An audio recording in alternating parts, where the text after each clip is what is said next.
doing? If that's not a wrench in your hand, go away. Yeah, dude. What's up, everyone? We are in Orlando, and it's hot, and it's sunny, and it's humid. But we're here, so it's practice day today, and seating bracket. We did good last round as well, so luckily we're not going to be in the seating bracket. So today it's all about practice, testing, fine-tuning setup, and get comfortable. So we have the car, it's back, mint condition, attached the cord or the wire that was bad from Atlanta. Odie's car is back in one piece. The engine is back in. We do have some small, what can I say, like battle scars, but it's back, it's working, and it's ready to go. It's gonna be extremely hot one, so drinking water and having lots of ice in the full suit is gonna be important. I think we have a good game plan. We're trying some not stupid crazy, but stupid crazy setup, and it could bite us in the ass, or it could be what we need. So excited to try it out. In theory it should work very well, but I wouldn't say it's a long shot, but it's something we've never done before, so it's going to be interesting to see how that plays out. But I'm excited, ready to go, and it's going to be fun. What is going on? Formula Drift Orlando coming to you for practice.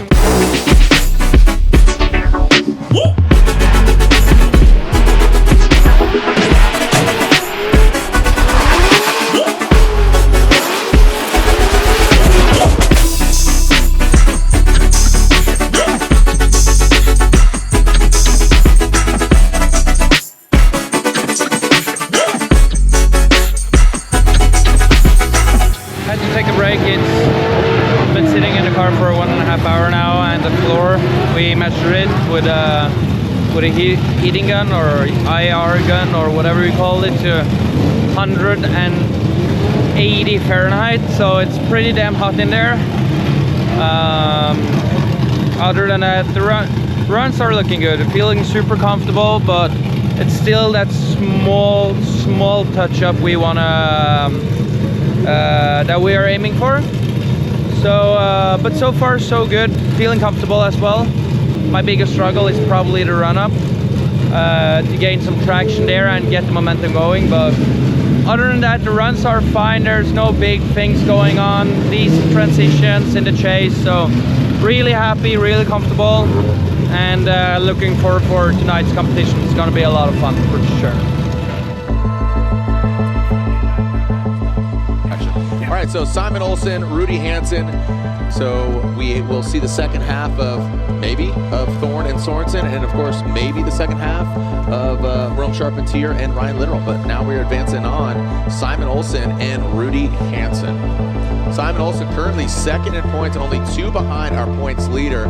Talk about progression. This gentleman who had a Mark V Supra, campaigning that for a few years, and now it just, he hadn't driven a LSS chassis anything ever, and I think he found the secret sauce. Here we go. Simon Olsen out front, wheel suspension, PT radio, SVT Rudy Hansen. He wants to get to the side of, again, currently second. Oh, and Rudy gets into the wall. So everybody risking it on that bank, and Hansen gets thrown off and thrown to the wall. Olsen just wash, rinse, repeat. Exceeds it barely a tread on that outside sweeper. Well, you got to take into consideration Rudy started the season with a massive hit in Long Beach under his own power, just initiated, you could roll the tape, took a hard hit, rebuilt the car. Him and his team Hansen, they have a damn good time, let's just call it what it is. But they want to win, they want to get out there, they want to have a good time, but also what's even better time? Getting on the box, yeah, getting the carbon fiber trophy, getting the champagne, getting the party going. But Rudy had a hard hit in Long Beach, and he is calling a competition timeout. All right, so here's the second half of Simon Olsen and Rudy Hansen. And again, if you can recall, Rudy Hansen in the chase position hit the wall and he called a competition timeout. And Rudy Hansen had to utilize that, so he's a bit at a deficit here. So similar to that of Thorn, right? The Thorn battle and Brandon Sorensen, he's going to throw out probably a big risk it banger initiation. And Simon just needs to do that 8.5, just like we saw, almost wash, rinse, repeat of Sorensen and Thorn. Now here goes Hansen initiating in. Simon, not an inactive change, but he needs to be a little more aggressive than that. As Hansen now comes into that inside clip, now transition in that crossover. Hansen, maybe not 100%. You know, you got to think taking that hit, bringing it back, does exceed that line a little bit. And again, Simon, not inactive, but wanted to see a little bit more than that. But I don't think that's going to be enough to offset that big hit. Let's make it official. Slide him left for Simon Olsen. The Norwegian flag flies high once again.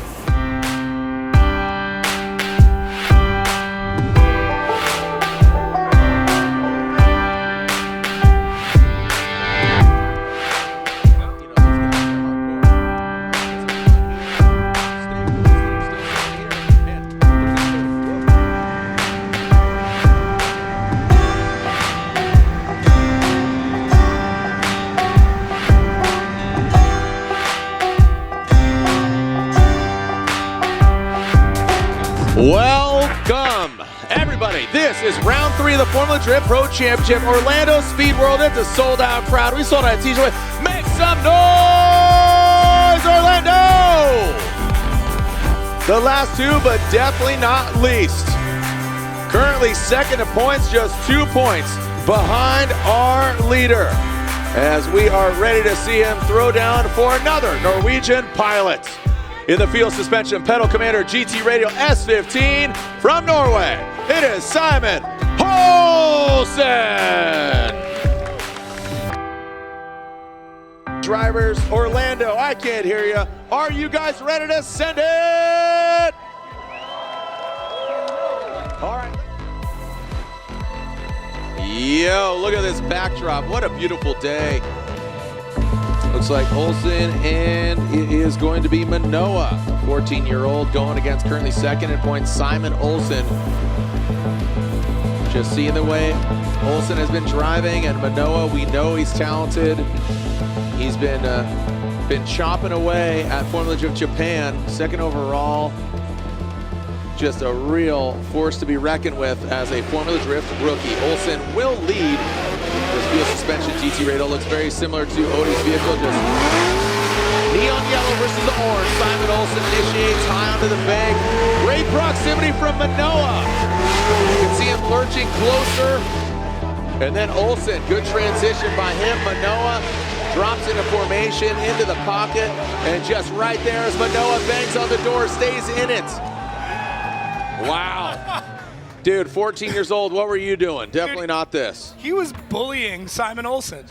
Looks like there is contact, so this is a courtesy car assessment. No competition timeouts will be held, but both vehicles, again, contact without an incomplete. We saw this earlier, so they are both able to look at their vehicles, inspect them without repercussions, given the contact. Again, contact without an incomplete, not utilizing their competition timeout. They are long and treacherous. So, all right, you can see the action heating up here. The lights are on. Round 3 of the Formula Drift Pro Championship. The plot thickens here in Orlando. Welcome back. The burnout box is full. And it looks like we are looking at, I believe, Simon Olsen and Manoa. So Manoa, update on him. He does utilize his competition timeout. He was unable to fix his vehicle, even though he did have a courtesy inspection on his vehicle with the contact, but not an incomplete. So we allowed both vehicles. We allowed both vehicles to inspect their vehicle, but then Manoa couldn't pull the line. Yep, so I had to use that 5-minute, and yeah, I mean, they're back to the line now, which is good. There was a little bit of incidental contact there. Manoa just getting very aggressive in the chase. All right, Manoa. Yeah, so this is the second half of this battle. Yes, sir. The second half, so keep that in mind. We're definitely going to have to revisit. Seems like ages ago we saw Simon Olsen out front, but Manoa, he initiates. Simon Olsen He is in tow. Manoa high on the bank. Hangs it all the way out there to hit that outside zone. Course indicator, Simon Olsen dives in. Major correction there. A big straightening there. Approaching that second inside clip. He did something like Forsberg did a little bit ago, but straightens out, and Manoa pulls off to the right. We did talk to the judges about this previously on the Odie run, about how drivers are going through that first inside clip, but... Yeah, and look at this. They're not even going to take a look at the tail of the tape on that first run. The judges recounting it already, so slide him left for Olsen. Second in points is Olsen, 14 years old. Manoa gets the win from Japan. Manoa advances on.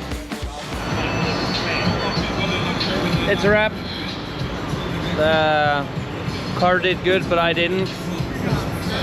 Very disappointed on myself for not doing better, but it's racing and things happen, so I guess you can't win every time, and I wasn't expecting to winning every time either. I know there's good days and bad days, and today is definitely not one of the best, but we learned a lot over the weekend. Overall, I've done better on this track this weekend than I have ever done before. So we got to take the positives and learn from it. But either way, it's a wrap. We ended in 9th position.